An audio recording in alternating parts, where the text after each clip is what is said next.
Hello fellow gardeners. Well, we're making you another video. You know, I've talked in the past about using anything you have.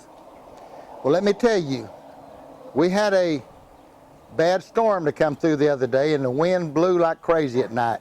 We went to the cellar. The sirens blew in town. We went to the cellar and stayed about an hour and a half. It split and went around us. It did not hit us. We had no damage whatsoever. But as we was eating breakfast the next morning, I looked out the back window of the house and this bag was laying out in the yard. And I said, well, Judy, we've got some bags, something blowed up in the yard. I'll go out there after breakfast and get it and put it in the trash. Well, I go out there and look here. It's a bag from Safeway, Albertsons, and it says I'm organic. And it shows you all the fruit on it and the vegetables. And look over here, some more vegetables saying I'm organic. And I thought, I'm going to use that for something to grow something in.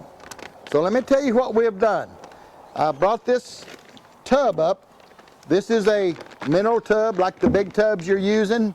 This is a short one that's for goats and sheep. Okay, so we have some lids that fits these tubs. Now I'm not going to punch a hole in that tub. It's going to hold that much water to feed and water this plant. Okay?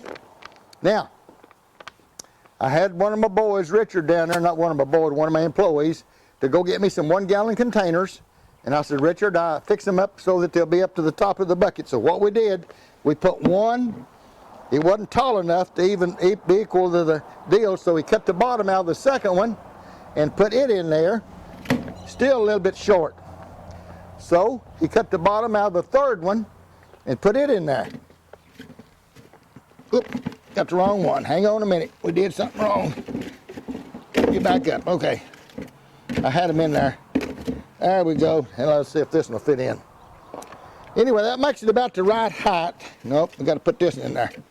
There we go. Now that makes it just about the right height for this bucket lid, okay? I had him to cut a hole just almost as big as that gallon bucket. Not quite.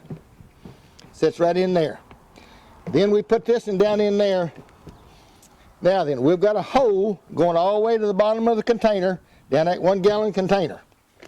I took this bag and I cut, like cutting a pie, I set it on top of that bucket and I took my knife and I cut a strip and a strip and a strip. So I made it 6 equal pieces. Now I'm going to set this bag down on top of this bucket, on this lid, and I'm going to poke right there. I'm going to fill it full of potting mix down in that gallon container, on up into this bag and fill it up, and I'm going to plant one of these moss in it. And we'll show you this fall what it looks like. Let me get my soil. I forgot to bring my soil over. There's always, an old man always forgets something when he's doing things like this. I'm only human, so please forgive me. All right.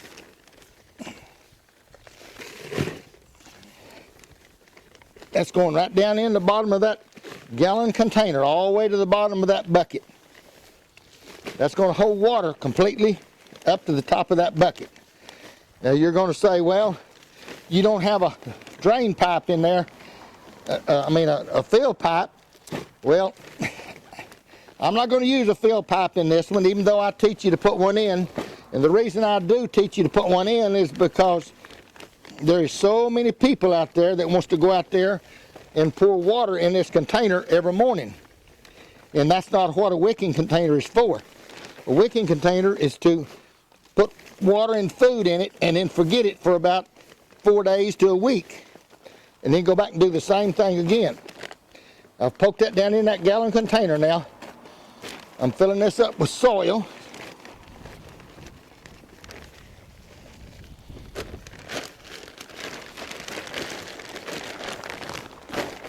Now you know why a lot of time I have an employee helping me to do this, so it'll be quicker and you don't have to watch all this filling the pot with soil.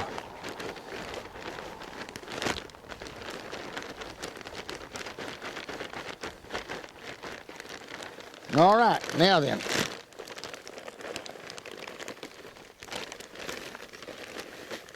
Doing a little sloppy job of it, but I'll clean up afterwards. Now, got that bag full of soil.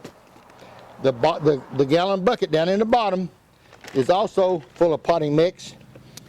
So what I'm going to do, I'm going to take this moss out. This is called Samba moss, S-A-M-B-A. Some people call it Spanish moss, but it's actually, the name of it is actually Samba moss, S-A-M-B-A. I'm going to put this in here,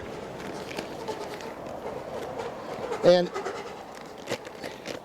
after I get off camera, I'm going to go ahead and put this potting mix around this moss so that it can be filled up to the top. And yes, I didn't bring any fertilizer up here, so we're going to put the fertilizer right around the inside of that bag, the dry ingredients. We'll put it right around the inside of the bag and then cover it over with potting mix. So we'll show you there more this fall how this lives. We'll water it right in here, and we will keep watering until the water runs over the top of that bucket.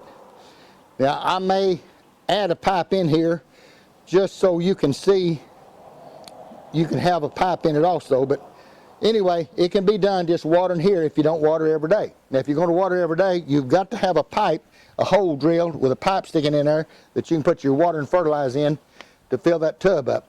Because this right here, this will run this bag probably 3 weeks, maybe a month.